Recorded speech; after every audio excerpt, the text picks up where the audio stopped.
श्रीमद्भागवत महापुराण प्रथम स्कंध 8वां अध्याय। गर्भ में परीक्षित की रक्षा, कुंती के द्वारा भगवान की स्तुति और युधिष्ठिर का शोक। सूत जी कहते हैं, इसके बाद पांडव श्री कृष्ण के साथ जालांजलि के इच्छुक मरे हुए सब जनों का तर्पण करने के लिए स्त्रियों को आगे करके गंगा तट पर गए। वहां उन सब ने मृत बंधुओं को जल दान दिया और उनके गुणों का स्मरण करके बहुत विलाप किया। तदंतर भगवान के चरण कमलों की धूलि से पवित्र गंगा जल में पुनः स्नान किया। वहां अपने भाइयों के साथ कुरुपति महाराज युधिष्ठिर, धृतराष्ट्र, पुत्र शोक से व्याकुल गांधारी, कुंती और द्रौपदी सब बैठकर मरे हुए सब जनों के लिए शोक करने लगे।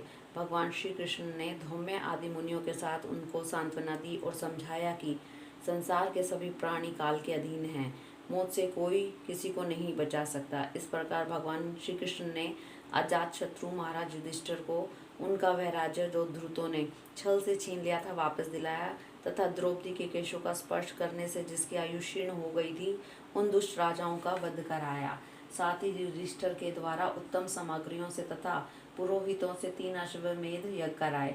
इस प्रकार युधिष्ठिर के पवित्र यज्ञ को सो यज्ञ करने वाले इंद्र के यश की तरह सब ओर फैला दिया। इसके बाद भगवान श्री कृष्ण वहां से जाने का विचार किया। उन्होंने इसके लिए पांडवों से विदा ली और व्यास आदि ब्राह्मणों का सत्कार किया। उन लोगों ने भी भगवान का बड़ा ही सम्मान किया। तदंतर सात्यकी और उद्धव जी के साथ द्वारका जाने के लिए वे रथ पर सवार हुए। उसी समय उन्होंने देखा कि उत्तरा भय से विहल होकर सामने से दौड़ी चली आ रही है। उत्तरा ने कहा, देव अधिदेव जगदीश्वर, आप महायोगी हैं, आप मेरी रक्षा कीजिए, रक्षा कीजिए। आपके अतिरिक्त इस लोक में मुझे अभय देने वाला और कोई नहीं है, क्योंकि यहाँ सभी परस्पर एक दूसरे की मृत्यु के निमित्त बन रहे हैं। प्रभु, आप सर्वशक्तिमान हैं। यह दहकते हुए लोहे का बाण मेरी ओर दौड़ा आ रहा है। स्वामिन, यह मुझे भला ही जला डाले, परंतु मेरे गर्भ को नष्ट न करे, ऐसी कृपा कीजिए। सूत जी कहते हैं, भगवत्सर भगवान श्री कृष्ण उसकी बात सुनते ही जान गए कि अश्वत्थामा ने पांडवों के वंश को निर्वीज करने के लिए ब्रह्म अस्त्र का प्रयोग किया है। शौनक जी, उसी समय पांडवों ने देखा कि जलते हुए 5 बाण हमारी ओर आ रहे हैं, इसलिए उन्होंने भी अपने अपने अस्त्र उठा लिए। सर्वशक्तिमान भगवान श्री कृष्ण ने अपने अनन्य प्रेमियों पर, शरणागत भक्तों पर बहुत बड़ी विपत्ति आई जानकर अपने निज अस्त्र सुदर्शन चक्र से उन निज जनों की रक्षा की। योगेश्वर श्री कृष्ण समस्त प्राणियों के हृदय में विराजमान आत्मा हैं।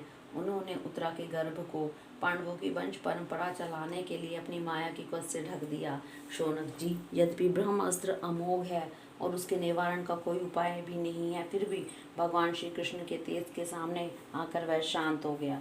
यह कोई आश्चर्य की बात नहीं समझनी चाहिए, क्योंकि भगवान तो सर्वाश्चर्यमय हैं। वे ही अपनी निशक्ति माया से स्वयं अजन्मा होकर भी संसार की सृष्टि, रक्षा और संहार करते हैं।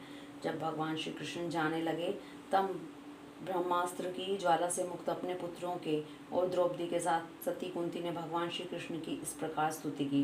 कुंती ने कहा, आप समस्त जीवों के बाहर और भीतर एक रस स्थित हैं, फिर भी इंद्रियों और वृत्तियों से देखे नहीं जाते, क्योंकि आप प्रकृति से परे आदि पुरुष परमेश्वर हैं। मैं आपको नमस्कार करती हूँ। इंद्रियों से जो कुछ भी जाना जाता है उसकी तह में आप विद्यमान रहते हैं, अपनी ही माया के पर्दे से अपने को ढके रहते हैं। मैं अबोध नारी, आप अविनाशी पुरुषोत्तम को भला कैसे जान सकती हूँ। जैसे मूढ़ लोग दूसरा वेश धारण किए हुए नट को प्रत्यक्ष देखकर भी नहीं पहचान सकते, वैसे ही आप दिखते हुए भी नहीं दिखते। आप शुद्ध हृदय वाले, विचारशील, जीवन मुक्त परम हंसों के हृदय में अपनी प्रेममयी भक्ति का सृजन करने के लिए अवतीर्ण हुए हैं। फिर हम अल्प बुद्धि स्त्रियां आपको कैसे पहचान सकती हैं। आप श्री कृष्ण वासुदेव देव की नंदन, गोप नंद के लाडले लाल गोविंद को हमारा बारंबार प्रणाम है, जिनकी नाभि से ब्रह्मा का जन्म स्थान कमल प्रकट हुआ है, जो सुंदर कमलों की माला धारण करते हैं, जिनके नेत्र कमल के समान विशाल और कोमल है, जिनके चरण कमलों में कमल का चिन्ह है। श्री कृष्ण, ऐसे आपको मेरा बार बार नमस्कार है। ऋषिकेश, जैसे आपने दुष्ट कंस के द्वारा कैद की हुई चिरकाल से शोकग्रस्त देवकी की रक्षा की थी, वैसे ही पुत्रों के साथ मेरी भी अपने बार बार विपत्तियों से रक्षा की है।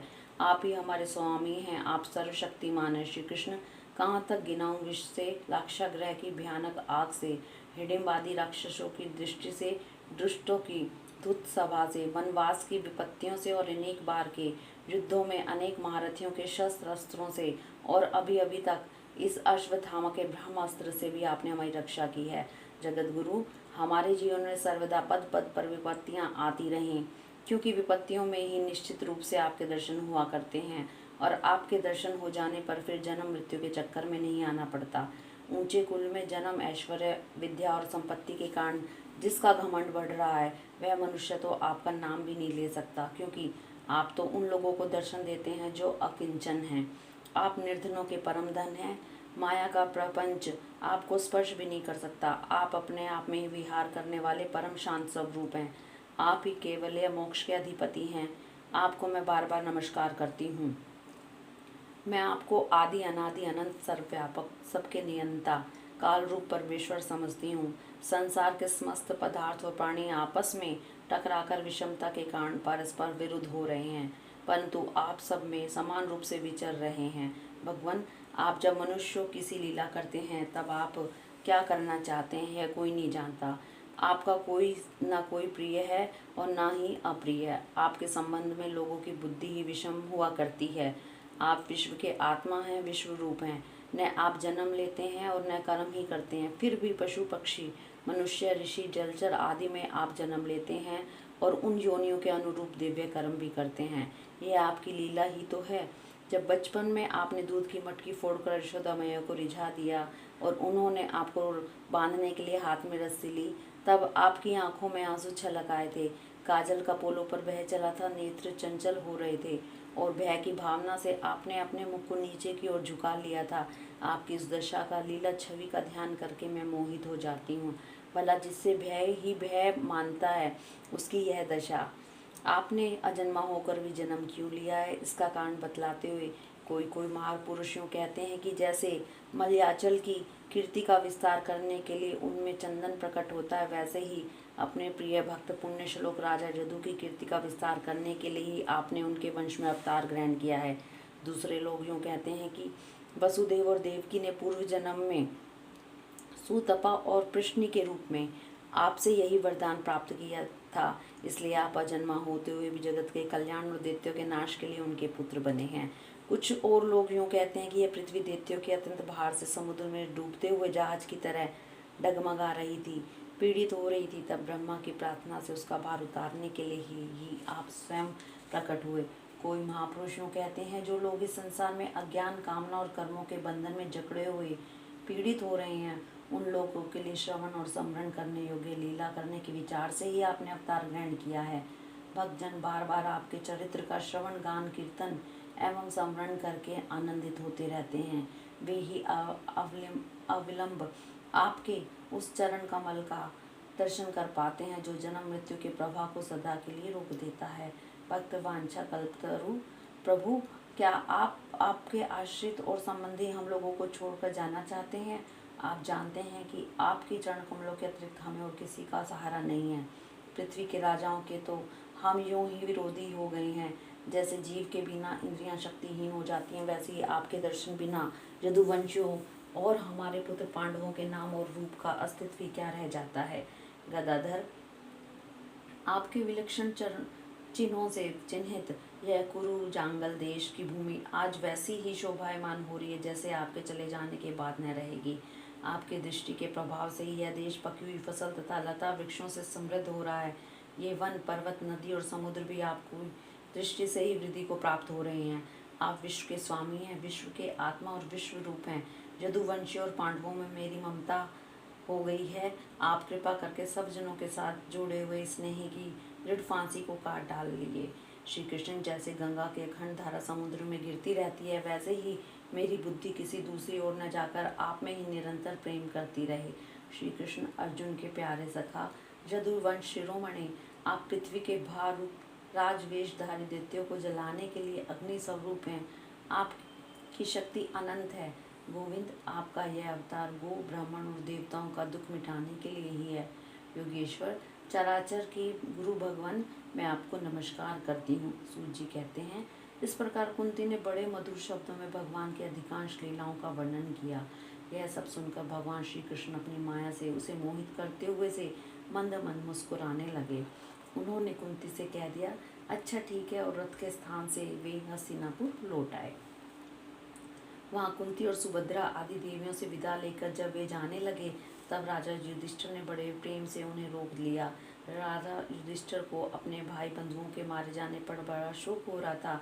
भगवान की लीला का मर्म जानने वाले व्यास आदि महर्षियों ने और स्वयं अद्भुत चरित्र करने वाले भगवान श्री कृष्ण ने भी अनेक को इतिहास कहकर उन्हें समझाने की बहुत चेष्टा की, परंतु उन्हें सांत्वना न मिली, उनका शोक न मिटा।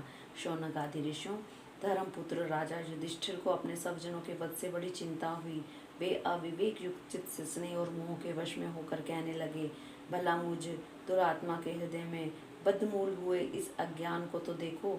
मैंने सियार कुत्तों के आहार इस अनात्मा शरीर के लिए अनेक अक्षौहिणी सेना का नाश कर डाला। मैंने बालक ब्राह्मण संबंधी मित्र चाचा ताऊ भाई बंधु और गुरुजनों से द्रोह किया है। करोड़ों वर्षों में भी नरक से मेरा छुटकारा नहीं हो सकता।